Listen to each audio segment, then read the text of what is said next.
Ever feel like you're juggling? Not literally, well, maybe literally if you happen to be a juggler, but juggling career goals, And I've been there. right? It's like this exciting, terrifying feeling. You've got all these dreams, but where do you even start? Exactly.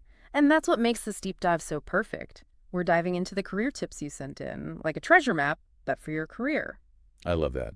And it's not just about finding a job anymore, right? Yep. It's about having options, different paths you're curious about.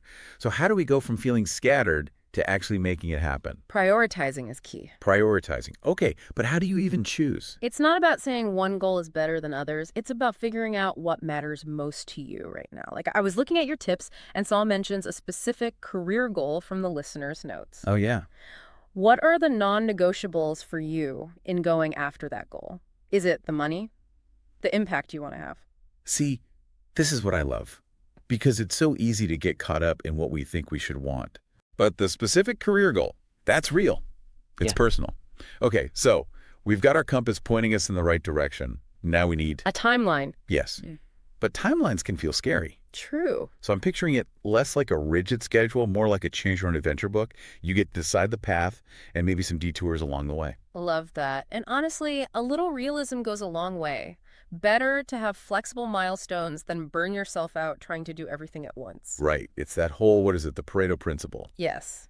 The 80-20 rule. Like Yeah. 80% of your results come from 20% of your effort. Yeah. So thinking about specific career goal again, what's the 20% that'll really move the needle? Ooh, that's a good question for everyone listening. What's your 20%? Write it down. Uh-huh. All right. Priorities, timeline. But even then, big goals can feel overwhelming. Definitely. And that's where one of the tips you sent in really hit home for me. Break it down. So important. It's like suddenly you're not facing a mountain, you're facing a series of hills. Okay. Way less intimidating. Exactly. So instead of saying, I'm going to become a world-renowned listener's career goal, think about the steps. Like maybe first you need to a specific example of breaking down the listener's goal into smaller steps, tailored to their field. Right. And each of those smaller steps, those are wins you can celebrate. Exactly. Many victories pave the way to the big ones. Okay, but how do you actually stay on track without turning into a crazy person? It's more about checking in, not obsessing. Think of it like using a GPS on a road trip. Ooh, I like that. You use it to make sure you're headed in the right direction. But sometimes the GPS recalculates, and that's okay. And sometimes the best part of a road trip is taking an unexpected detour. Yes. And that actually brings us to the last tip you sent in, which is staying flexible. Life throws curveballs, careers even more so. Industries change, our priorities shift. 5 years ago, if you told me I'd be doing this, I'd have laughed. Me too.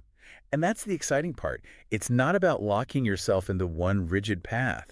It's about being open to possibilities. Exactly. And being open to those possibilities, that's what keeps things interesting. So instead of feeling overwhelmed by all these amazing goals you have, walk away feeling empowered. Yes. You got this. Now, while you're letting that sink in, I've got to ask, what resonated most with you today? What are you going to try? And here's a question to keep in mind. If you knew you couldn't fail, what's that one opportunity you'd go for right now? That one that feels a little scary, a little out there?